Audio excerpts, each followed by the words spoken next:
de procès pour situer les responsabilités. Et on veut, dans cette fameuse constitution, que tout le monde puisse fermer les yeux. Est-ce qu'on est d'accord avec ça? Est-ce qu'on est d'accord que les tueries ne soient pas punies dans nos pays?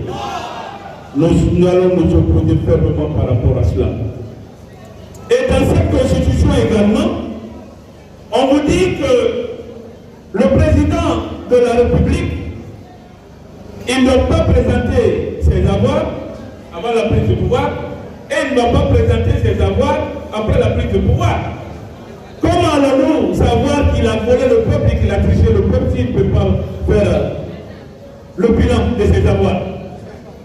Nous avons dit que dans une constitution, cela doit être mentionné noir sur blanc. Avant de prêter serment, tu dois dire aux Guinéens ce que tu as.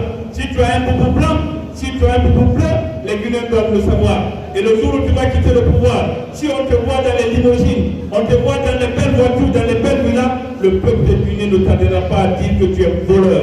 Et cette disposition également doit être réintégrée dans la Constitution s'ils veulent que nous soyons d'accord. Il y a un autre point important. C'est pourquoi l'ANAD, l'UFDG, les forces vives des Guinéens dans leur ensemble, on a dit que la Guinée n'a jamais eu un problème de constitution. On a toujours eu un problème de volonté politique par rapport à leur application. La constitution du 22 mai 2010 réglait toutes ces questions-là. On vous dit avant la présidentielle, si tu veux être candidat dans un pays, il faut que tu viennes devant les Guinéens, dans un débat télévisé avec les autres candidats, que chacun puisse dire oui, je suis candidat parce que j'ai la capacité intellectuelle, morale, physique de diriger votre pays. Voilà ce que je vous propose. Mais dans cette fameuse constitution également, on vous dit qu'il n'y a pas de débat. En Guinée, ce n'est pas comme l'Algérie, ce n'est pas comme le Cameroun.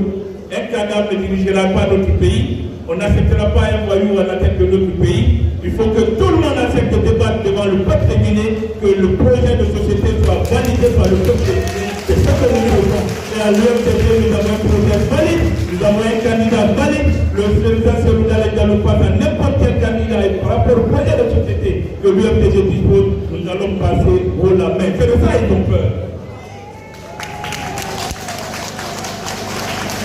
Dans leur fameuse constitution également, on vous parle d'âge. L'âge n'est pas une garantie de sincérité, de bonne gouvernance. Avant, on disait non. Nos aînés ont pillé le pays, nos aînés ont pillé la